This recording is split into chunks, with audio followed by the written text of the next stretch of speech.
The New Orleans Pelicans have improved their win total every season since Willie Green took over in 2021. However, the team has not passed the first round of the playoffs, despite making it to the postseason 2 of the last 3 seasons. The Pelicans will be entering the 2024-2025 season with an intriguing squad. The guard and forward positions are loaded, and the trade for DeJounte Murray gives the Pelicans a true starting point guard.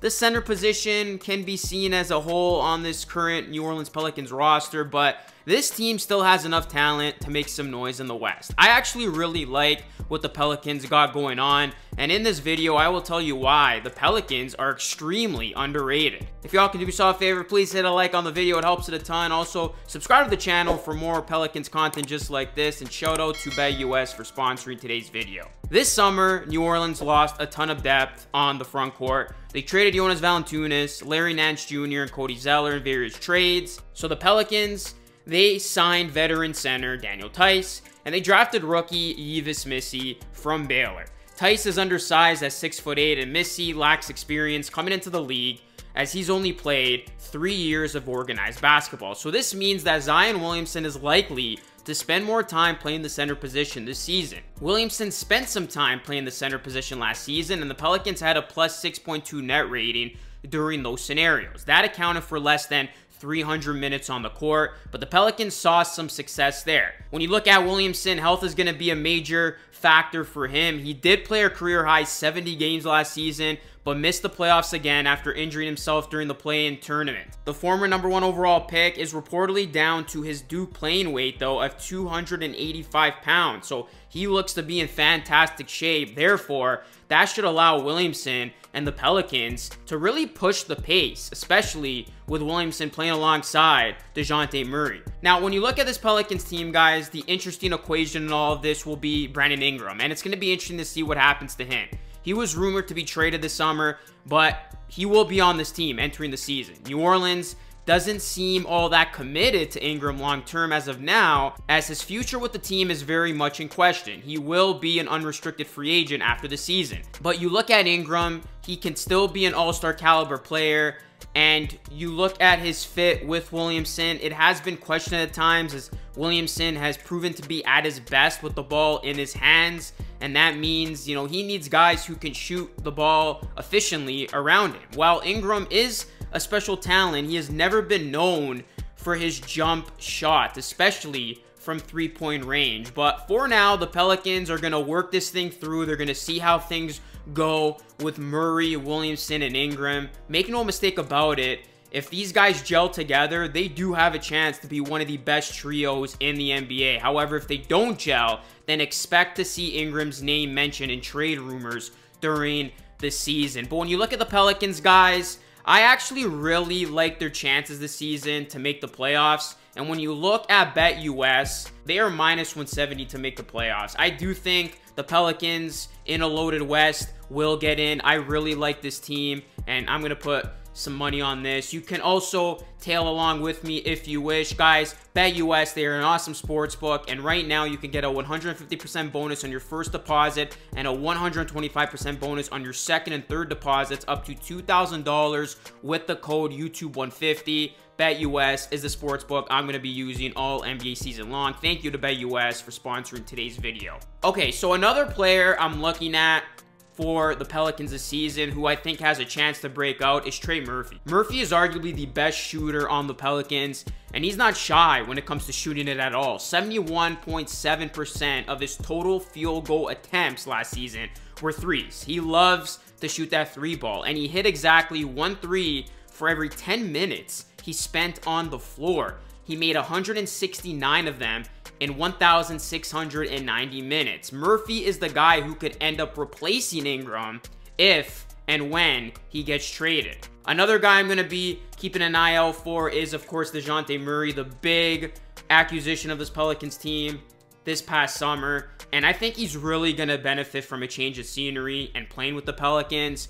You look at Murray, he's an actual point guard, and he's somebody who has played shooting guard over the last 2 seasons in Atlanta next to Trae Young. So putting Murray back to where he's supposed to be, he's going to have the ball in his hands. That should make the offense flow a lot better. And I think Murray running things is going to allow for the offense to be more smooth and for the offense to run through Murray and Williamson. I think that's going to free up others to shoot. So guys are going to need to make shots, which is why I said before it's important to have guys on the floor who can hit threes when you are going to have Williamson and Murray on the floor together. And Murray's coming off one of the best offensive seasons of his career. He scored a career-high 22.5 points and made over 200 three-pointers last season. There has been a lot of talk about the Pelicans starting lineup for this season. I know it's an ongoing debate. People speculating what that starting lineup could look like. I think the for sure's most definitely DeJounte Murray, Brandon Ingram, and Zion Williamson. They're going to have their respective spots in this starting lineup. Then you look at the other two spots. I mean, based on how Green has handled the lineup previously, it's fair to guess that at least one of the last two spots will go to a center. But you look at the Pelicans situation, they're thin when it comes to that center position. I mean, they could elect to have veteran Daniel Tice start or rookie Yves Missy. And of course, they could even have Zion at the 5.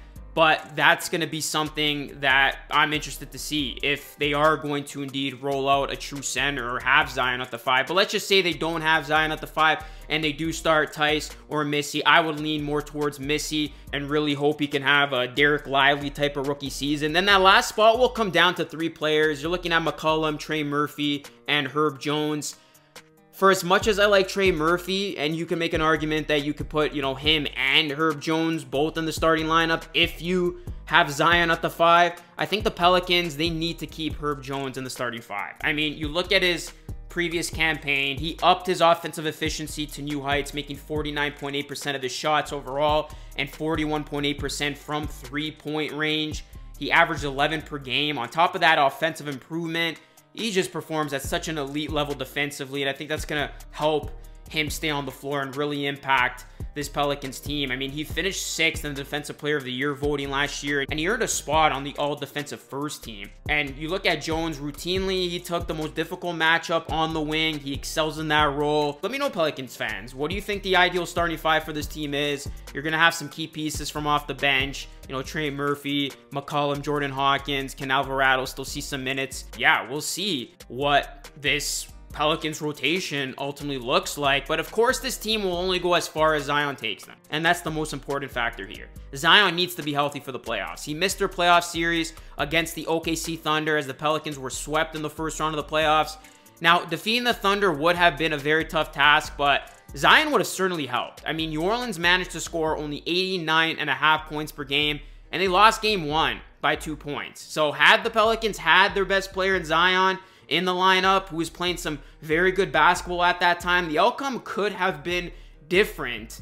And I guarantee you it would have been a much more competitive series if Zion was healthy. So not partaking in postseason games has been the troubling trend in the early going of Zion Williamson's career that he hopes ends this season. And despite the Pelicans advancing twice during his career, it's crazy to think that Zion has yet to appear in a postseason game. So let's see if this is the season where that trend finally comes to an end and we can see Zion perform in the postseason where he belongs. But guys, let me know your thoughts when it comes to this Pelicans team. What are your expectations for them? I think they're heavily slept on. A lot of people think this team isn't going to do much. I think they are going to need a center. Maybe that's something they look to address closer to the trade deadline. You got the lingering narrative of Brandon Ingram, but I say just let this thing roll out. Let's see how this thing plays out. And I think this team does have potential to really be a serious dark horse, if you will, in the Western Conference. So let me know your thoughts, guys. Drop a like on the video, subscribe to the channel for more. And once again, shout out to BetUS for sponsoring today's video. That is it for me. It's Lucas signing off. Thank you so much for watching. I will catch you all again in the next one.